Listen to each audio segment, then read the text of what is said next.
playing now? Yes. All right, so the crucifixion of Jesus, the Passion of Christ from a medical point of view by C. Truman Davis, MD. In this paper I shall discuss some of the physical aspects of the passion or suffering of Jesus Christ. We shall follow him from Gethsemane through his trial, his scourging, his path along the Via Dolorosa, to his last dying hours on the cross. I became interested in this about a year ago when I read an account of the crucifixion in Jim Bishop's book, The Day Christ Died.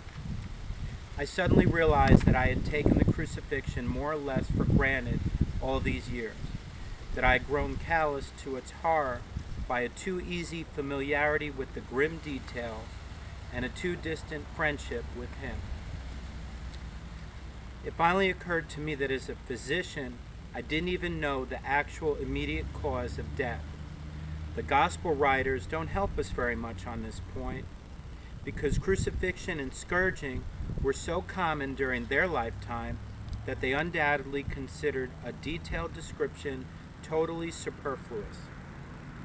So we have the concise words of the evangelists. Pilate, having scourged Jesus, delivered him to them to be crucified, and they crucified him.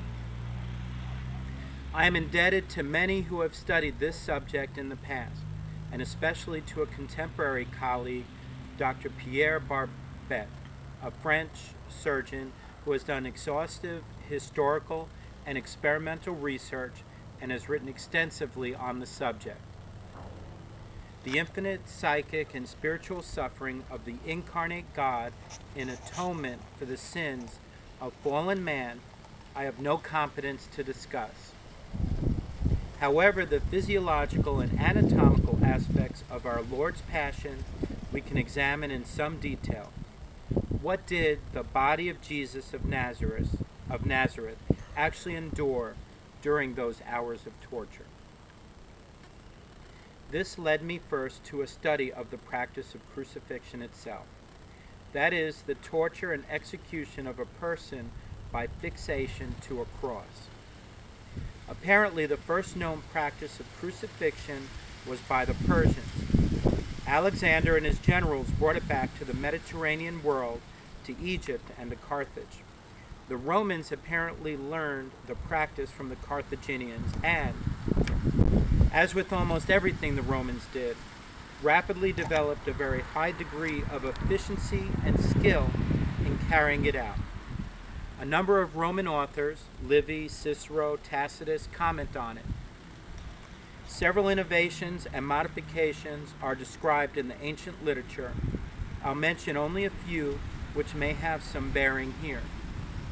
The upright portion of the cross, or stipes, could have the cross arm, or patibulum, attached 2 or 3 feet below its top.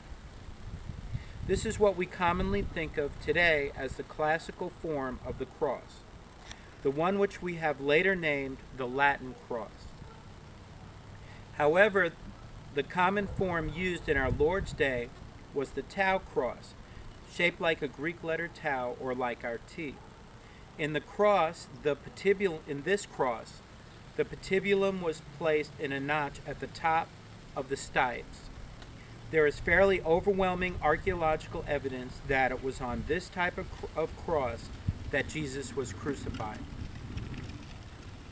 The upright post or stipes was generally permanently fixed in the ground at the site of execution, and the condemned man was forced to carry the patibulum, apparently weighing about 110 pounds, from the prison to the place of execution.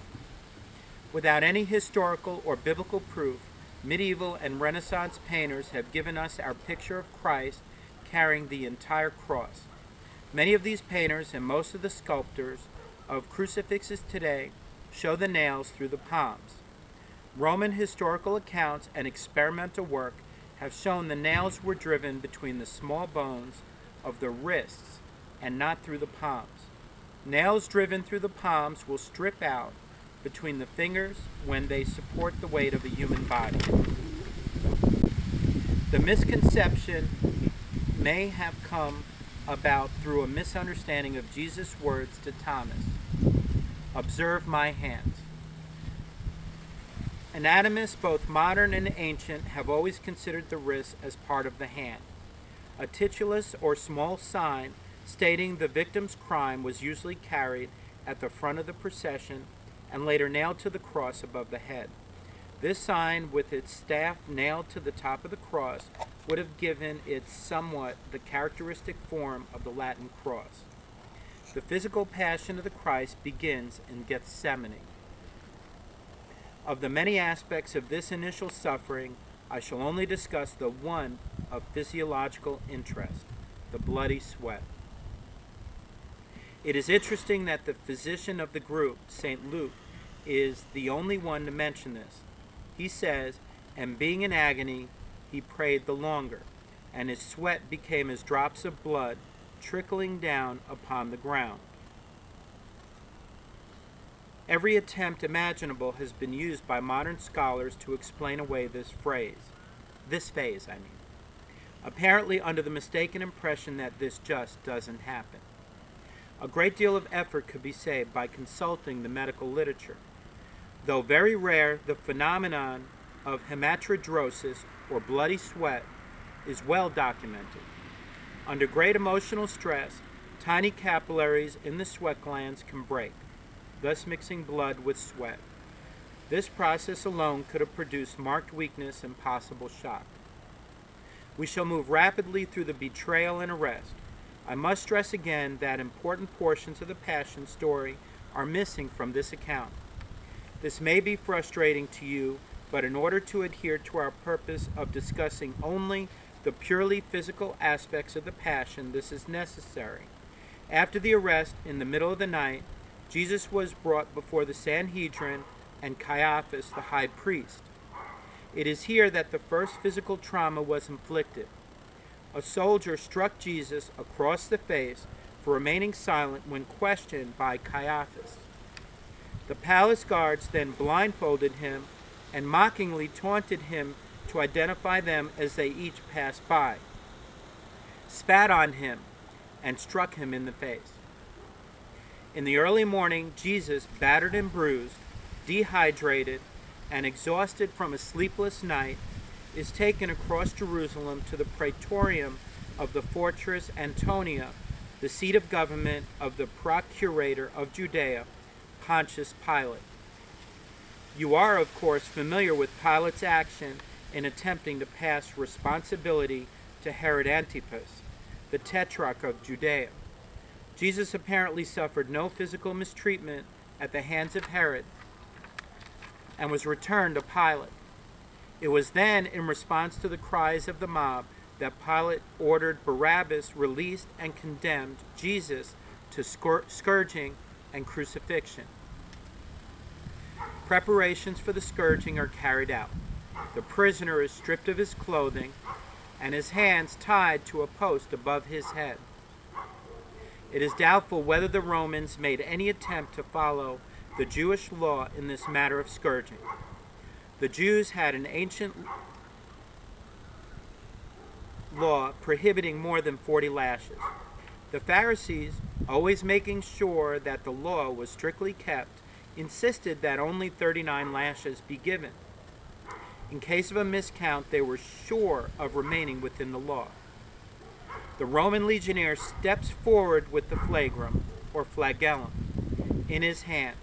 This is a short whip consisting of several heavy leather thongs with 2 small balls of lead attached near the ends of each. The heavy whip is brought down with full force again and again across Jesus' shoulders, back, and legs. At first, the heavy thongs cut through the skin only. Then, as the blows continue, they cut deeper into the subcutaneous tissues, producing first an oozing of blood from the capillaries and veins of the skin, and finally spurting arterial bleeding from vessels in the underlying muscles. The small balls of lead first produce large, deep bruises, which are broken open by subsequent blows. Finally, the skin of the back is hanging in long ribbons, and the entire area is an unrecognizable mass of torn, bleeding tissue. When it is determined by the centurion in charge that the prisoner is near death, the beating is finally near stopped. The half-fainting Jesus is then untied and allowed to slump to the stone pavement, wet with his own blood. The Roman soldiers see a great joke in this provincial Jew claiming to be a king. They throw a robe across his shoulders and place a stick in his hand for a scepter. They still need a crown to make their travesty complete. A small bundle of flexible branches covered with long thorns, commonly used for firewood, are plaited into the shape of a crown, and this is pressed into his scalp. Again, there is copious bleeding, the scalp being one of the most vascular areas of the body. After mocking him and striking him across the face, the soldiers take the stick from his hand and strike him across the head, driving the thorns deeper into his scalp.